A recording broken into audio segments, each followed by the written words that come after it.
Hello, je suis Victoria et j'ai 23 ans. Chaque semaine, j'embarque mon micro jaune et je pars à la rencontre de personnes inspirantes pour poser mes questions sur ce qui fait nos vies, dans un monde où l'on se cherche et où on questionne notre avenir. J'espère qu'écouter le parcours et les conseils de ces personnes qui ont rêvé et osé faire de leurs rêves une réalité t'aidera toi aussi à avancer d'un pied plus sûr dans la vie. Alors je t'invite à emprunter un nouvel œil pour regarder le monde sous un autre angle, pour te recentrer sur ce qui est essentiel et sur qui tu es, pour t'aider à trouver ton chemin et surtout, à oser.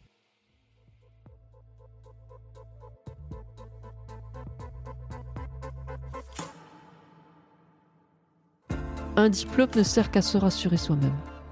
Ce qui est important, c'est finalement d'être heureux dans la vie. Et être heureux dans la vie, c'est quoi ? C'est faire ce qu'on aime. Et c'est pas projeter l'image que l'on voudrait être pour faire plaisir à un père, à une mère, à une petite amie ou à un petit copain. C'est faire ce qu'on aime.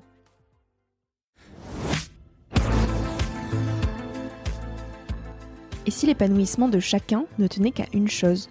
Trouver notre juste place. Place dans la société, dans la famille, dans le couple, dans le travail. Pour Natacha Calestromet, notre bien-être dépend de cette question de place, et nos blessures cachent beaucoup d'épreuves, souvent refoulées, qui nous empêchent de trouver cette juste place. Se libérer de la manipulation du mental serait alors une façon d'apprendre à identifier ces blessures pour se libérer de nos fardeaux émotionnels. Pour cela, Natacha nous invite à nous tromper, à changer d'avis et à relativiser ce que l'on perçoit comme des échecs. De journaliste scientifique à réalisatrice de documentaires, Natacha est thérapeute, auteure et avant toute chose une source incroyable d'inspiration.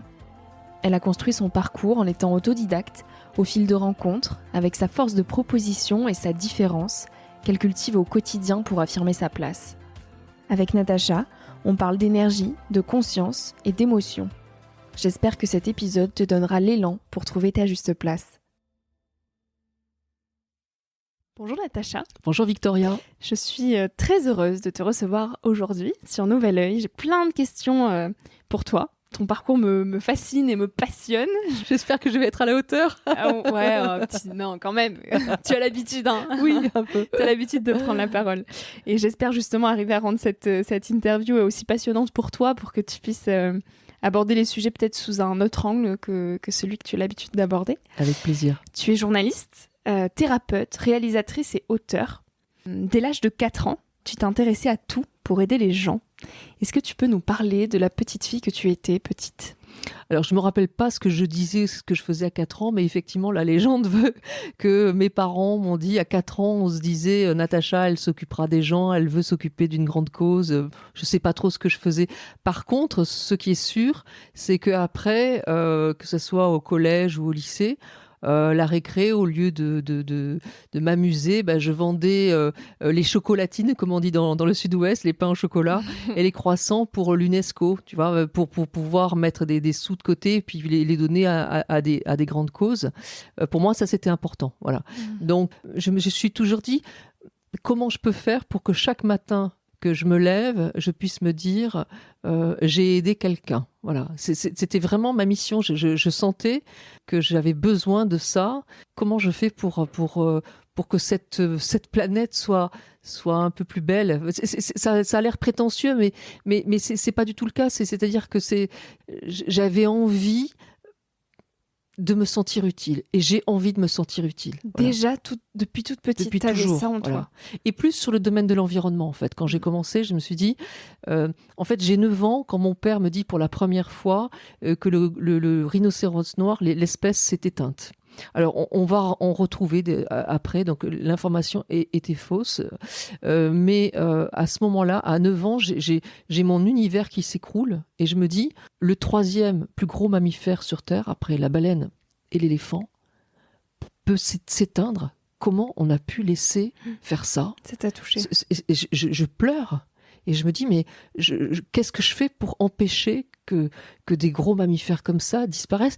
Assez vite, assez tôt dans ma vie, je me suis dit, comment je fais pour permettre à certaines espèces en danger de ne plus l'être, ou en tout cas de les protéger.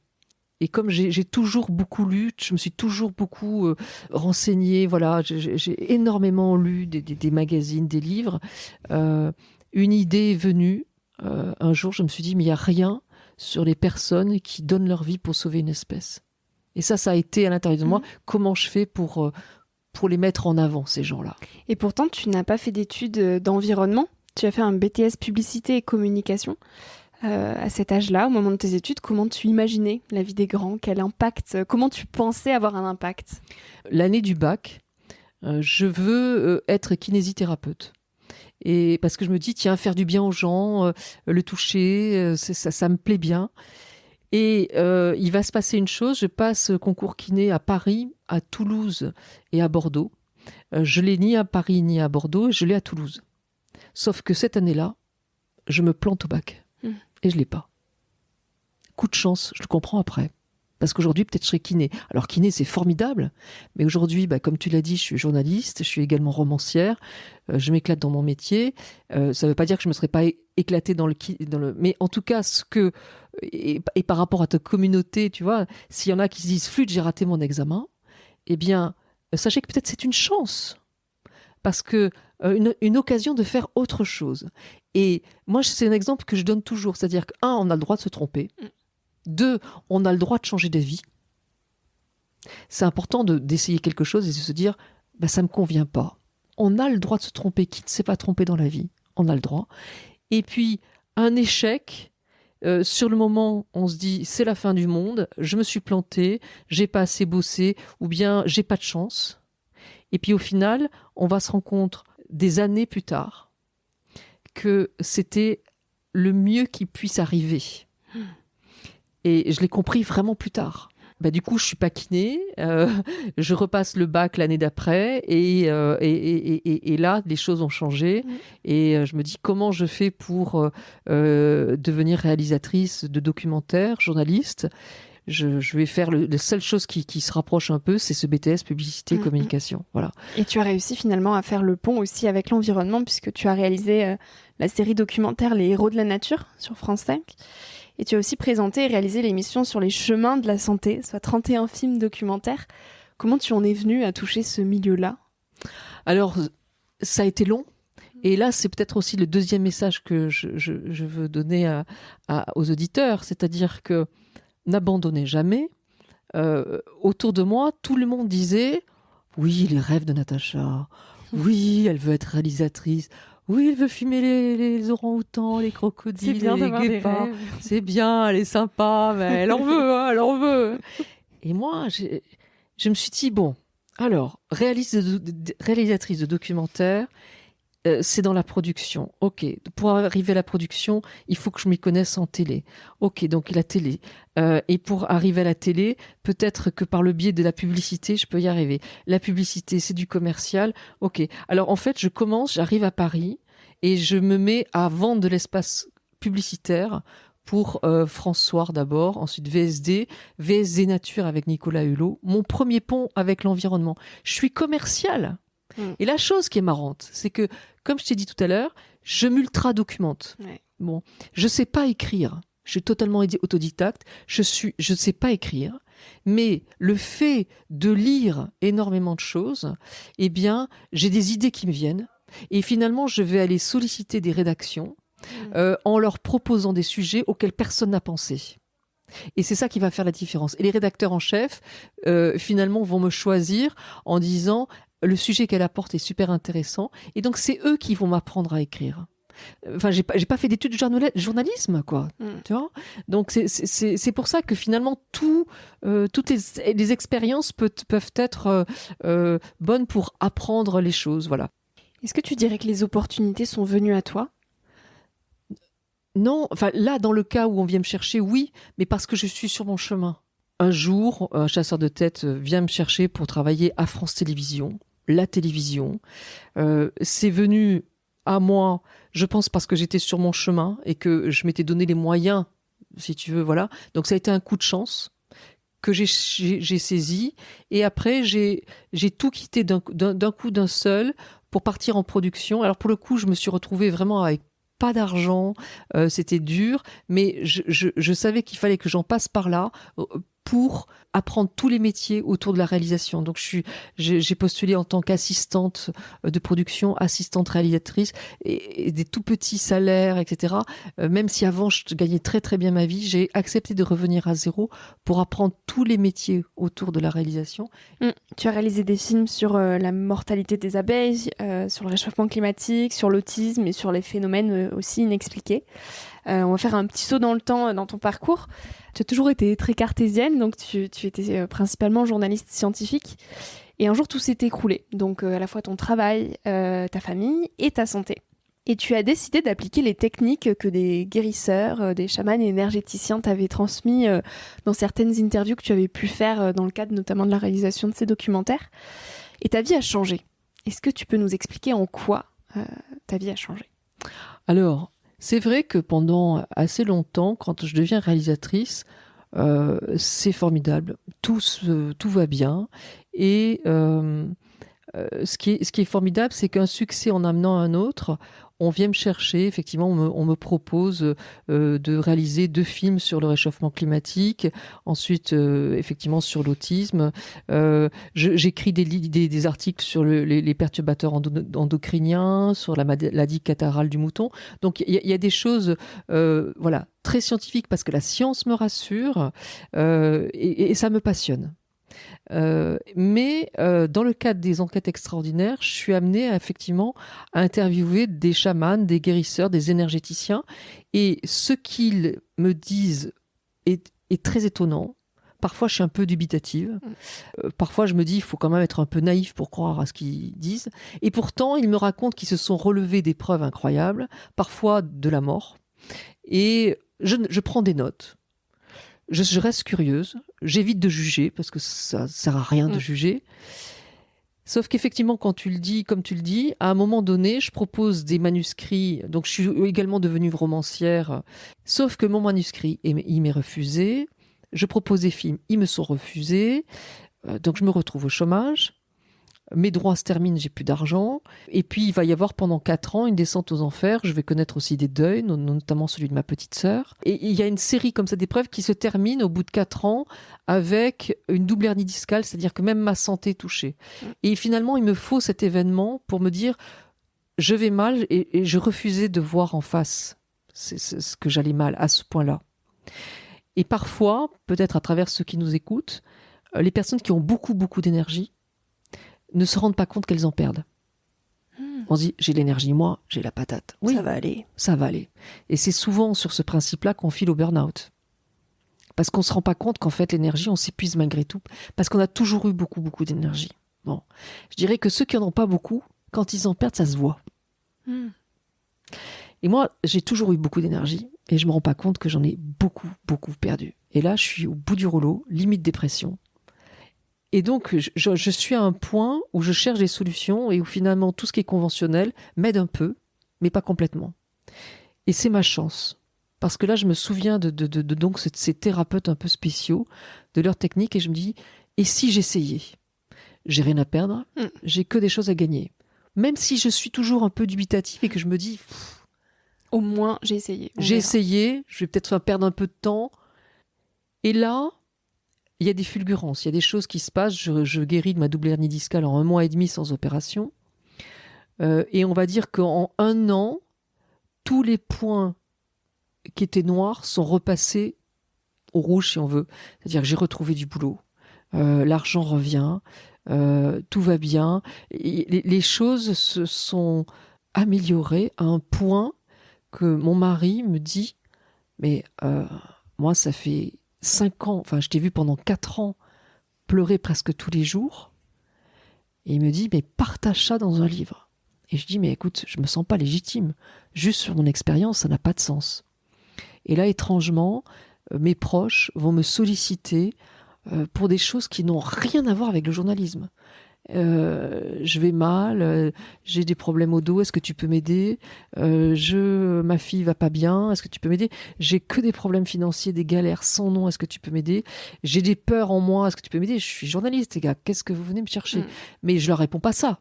Mais au fond de moi, ça me questionne. Je me dis, mais qu'est-ce que l'univers vient me chercher dans ce truc? C'est étrange. Et c'est d'autant plus intéressant que tu étais très cartésienne, donc ça peut parler à des personnes qui peut-être aujourd'hui sont très terre à terre et qui se disent non, c'est pas possible. Voilà, c'est quoi le rapport avec la choucroute, comme dirait l'autre. Bon.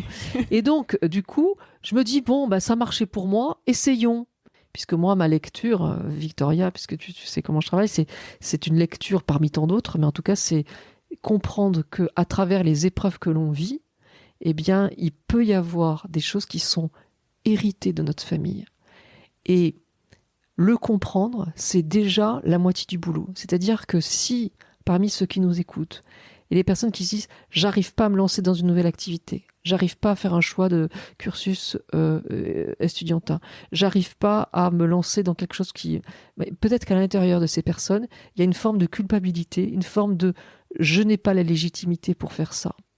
Et cette culpabilité, ils la comprennent pas parce qu'ils disent « mais moi, je comprends pas pourquoi j'ai peur de me lancer. » Eh bien, peut-être que tout simplement, c'est hérité d'une épreuve d'un parent, d'une père, d'une mère ou d'un grand-père. Et ça, sur quoi je me base? Alors, les psys parlent de mémoire transgénérationnelle, mais la science dure l'explique par l'épigénétique.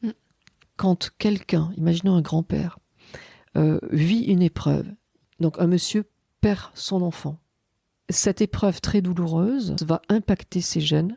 Il va y avoir une modification de l'expression de ses gènes à l'intérieur de lui. Suite à un traumatisme. Suite à ce traumatisme. Et cette modification de l'expression de ces gènes, l'épigénétique a montré qu'elle pouvait se répliquer chez son enfant et même le petit enfant derrière. Ça se transmet. Voilà. Donc, comme si finalement, on pouvait hériter de certaines blessures qui n'ont pas été réglées de ce moment-là, mais qui peuvent impacter notre vie, pas sur le même mode, c'est-à-dire que peut-être que le grand-père, il a vécu la perte de cet enfant comme avec une immense tristesse et puis beaucoup d'injustice, et peut-être que nous,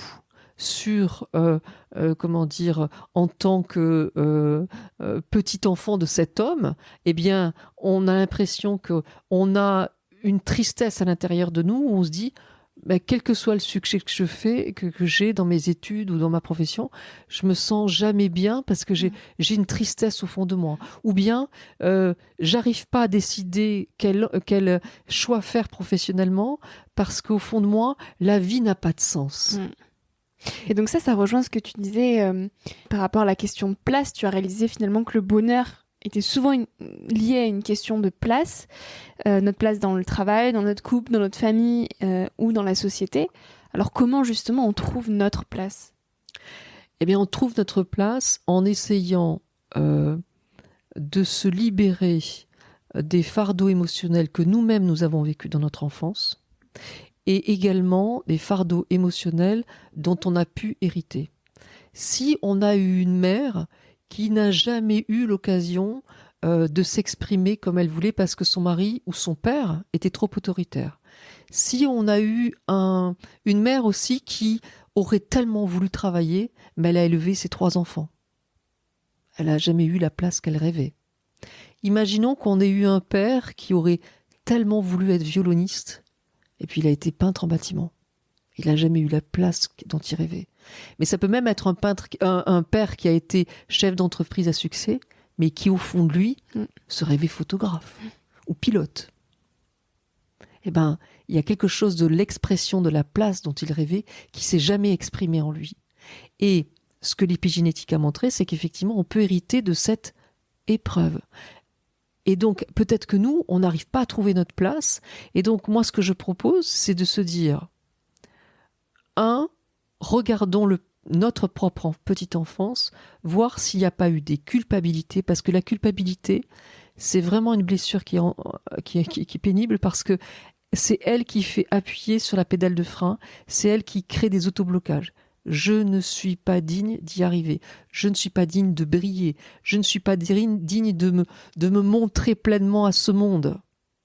Il y a quelque chose où on dit, purée, je fais tout ce qu'il faut pour que ça explose, et ça marche pas autant que je le voudrais, ou autant que je le mérite. On se dit, mais pourquoi ? eh ben, peut-être qu'à l'intérieur de soi, il y a quelque chose qui freine un petit peu. On n'en a même pas conscience. Tout simplement parce que on a peut-être, quand on avait 4 ans, été critiqué ou on a reçu une gifle par son père ou sa mère qui dit mais pourquoi t'as fait ça, t'as fait tomber le sirop Tesser sur la moquette ou quelque chose comme ça. Et depuis ce jour-là, quelque chose d'aussi bête que ça fait que à 4 ans on n'est pas outillé pour faire face à cette violence, à cette adversité. Et donc je suis nul. J'ai déçu mon père, j'ai déçu ma mère, je suis en moins que rien. Et derrière, c'est totalement inconscient. Et une fois qu'on en est conscient, justement, qu'on a trouvé la source de ce problème, comment on le guérit ? Et bien là, on va faire, alors ce que j'en parle dans La clé de votre énergie, ou dans Trouver ma place, mes livres, c'est le protocole 9, mais je vais expliquer le principe. C'est un protocole de consolation. C'est un protocole qui permet en fait de réembellir le passé.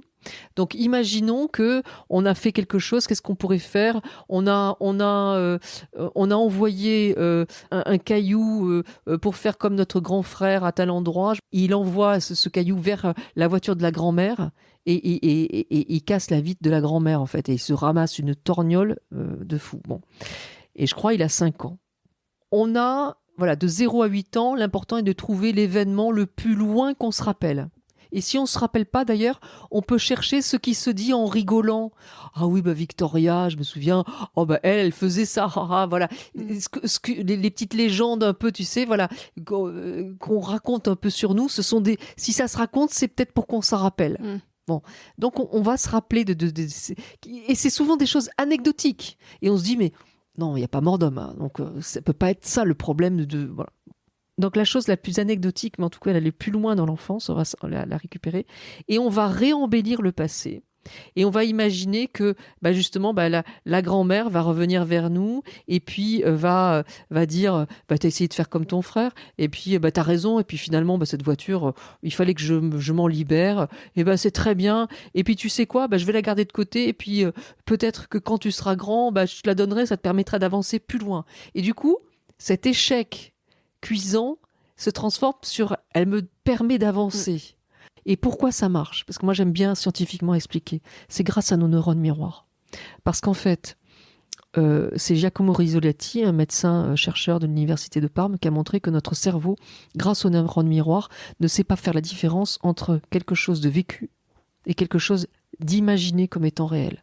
Si, j'ai toujours le même exemple, si j'imagine que je prends une feuille d'aluminium, que je la mets en boule, tu sais, t'imagines cette feuille d'aluminium en boule avec ses petites aspérités. Imaginez que je vous la donne, cette feuille d'aluminium, vous la prenez dans votre main, vous ouvrez la bouche, vous la mettez à l'intérieur de votre bouche et vous serrez fort les dents dessus. On n'a pas envie de serrer les dents, tu vois ? Est-ce que la boule d'aluminium, elle y est ? Non. Non.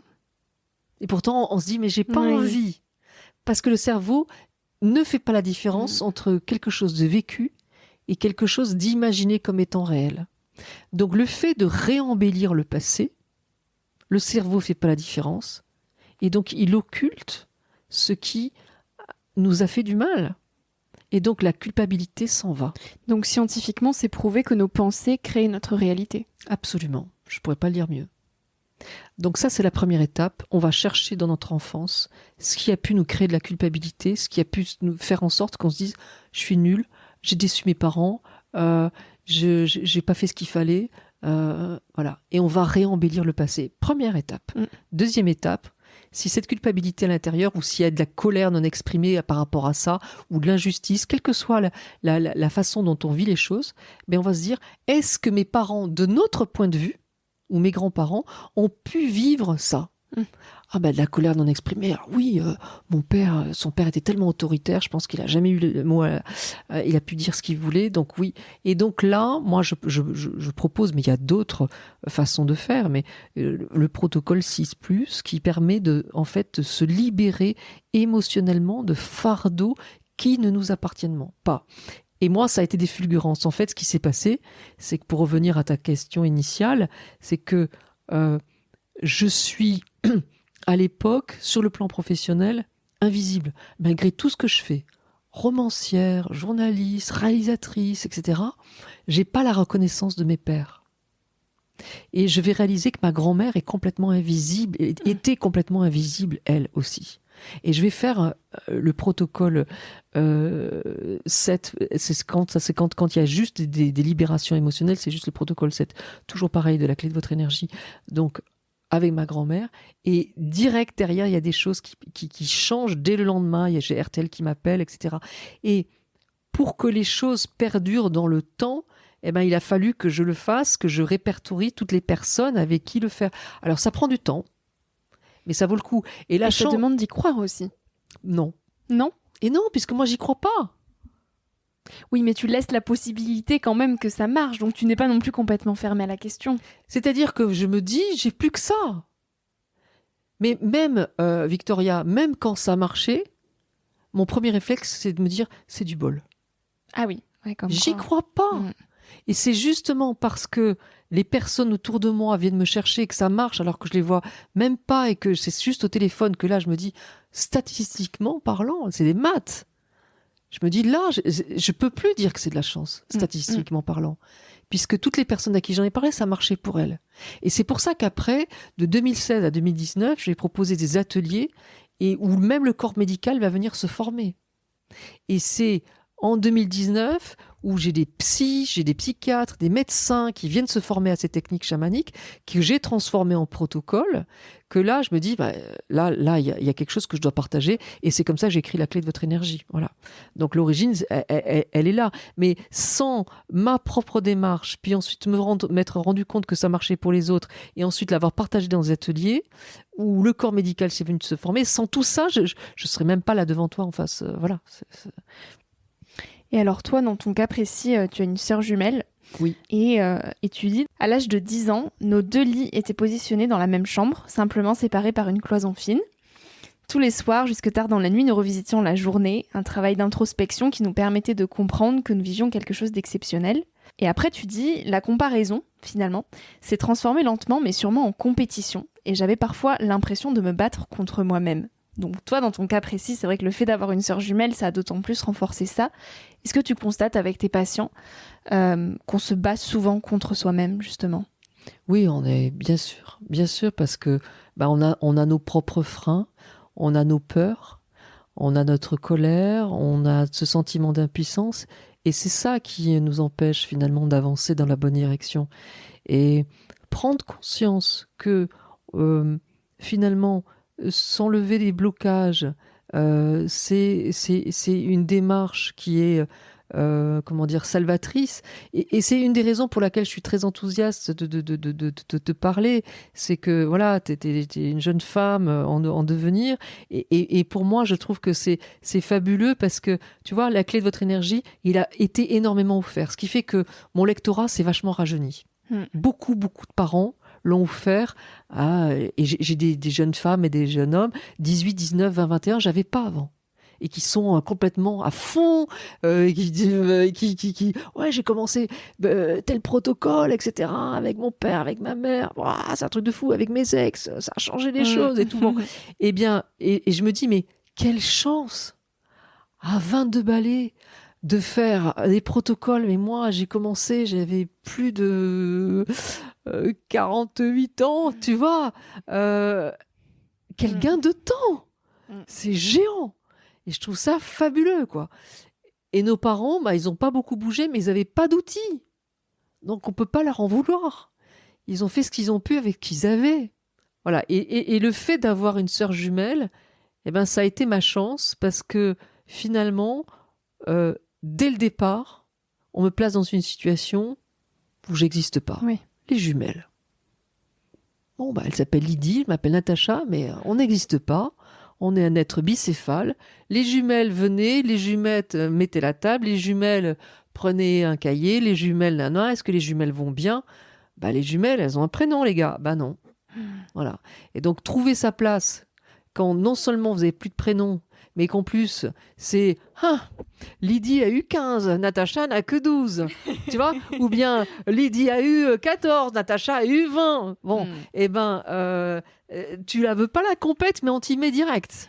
Bon, bah, non seulement il faut exister, mais en plus, voilà, on fait de l'athlétisme à l'époque et on a les mêmes chronos au centième de seconde près. Donc, c'est compliqué.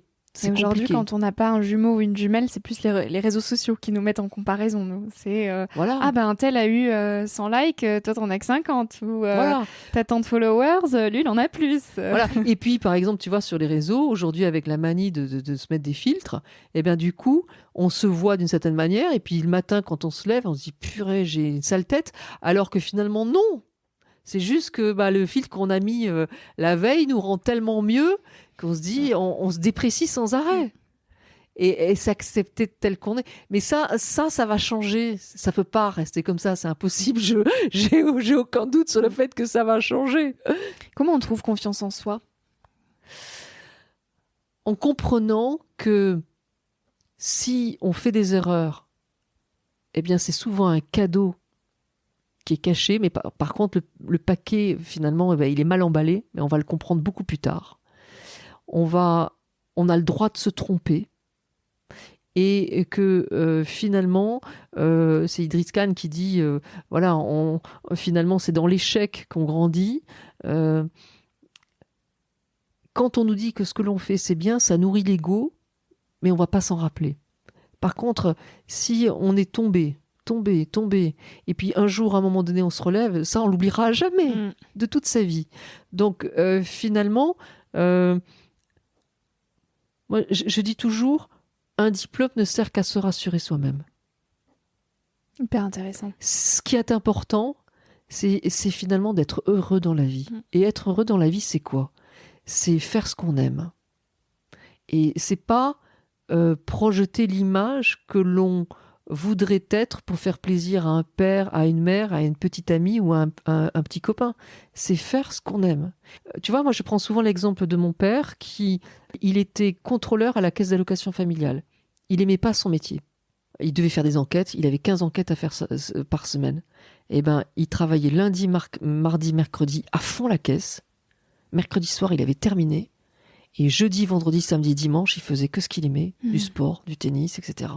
Il avait trouvé un compromis, parce qu'il n'aimait pas son métier, pour faire quelque chose qu'il aimait à côté. Donc ça peut être ça, la vie. Et puis ça peut être choisir un métier. Une fois, un des amis de mon fils, je lui dis, qu'est-ce que tu voudrais faire ? Il me dit, moi, si j'avais une baguette magique, je voudrais être réalisateur de films cinéma. Et je dis, mais oui, mais là, tu es en études de comptabilité. Il me dit, oui, mais parce que j'ai tellement vécu, il était vietnamien, bien, de choses horribles quand j'étais petit, que j'ai besoin de me rassurer, d'avoir un métier qui compte pour la comptabilité, un métier qui va me ramener de l'argent. Et de manière fixe. Et je dis, qu'est-ce qui est plus important pour toi ? D'être libre de faire ce que tu aimes ou de te rassurer par rapport à tes peurs. Il me dit de me rassurer par rapport à mes peurs.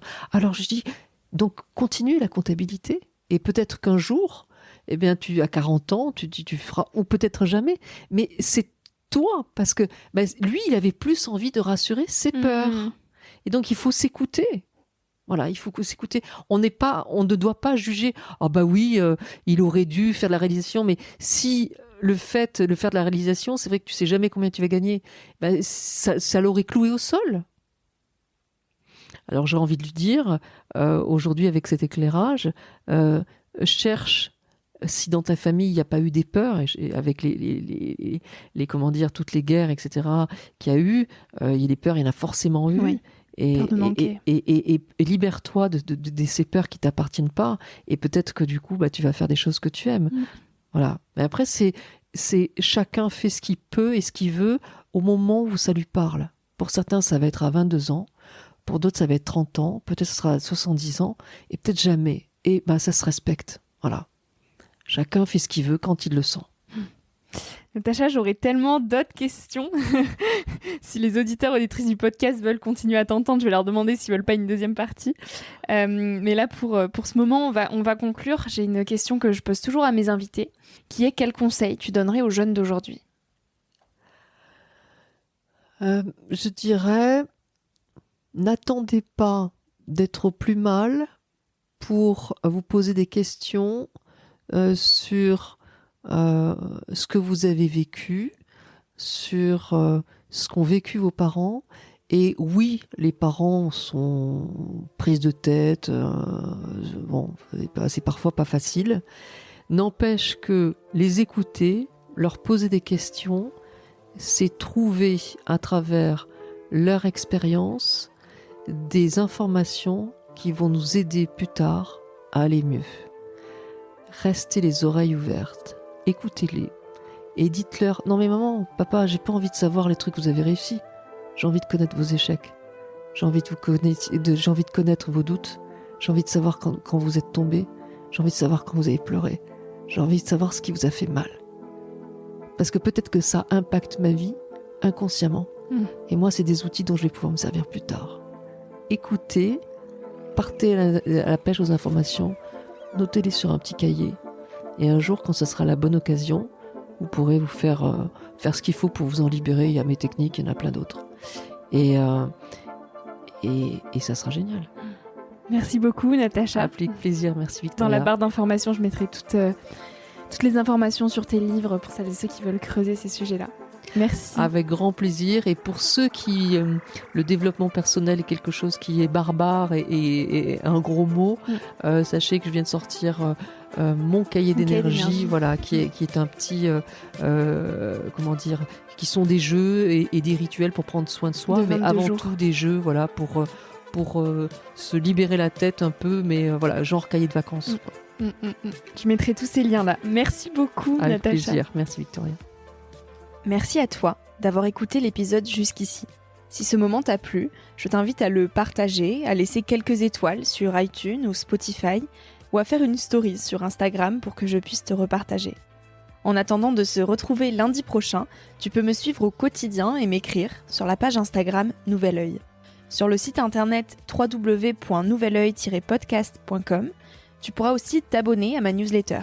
J'y partage des inspirations, des nouvelles, des astuces et des petites choses qui font notre quotidien. Je te dis à la semaine prochaine pour de nouvelles aventures et en attendant, savoure la vie comme il se doit et fais des choses folles.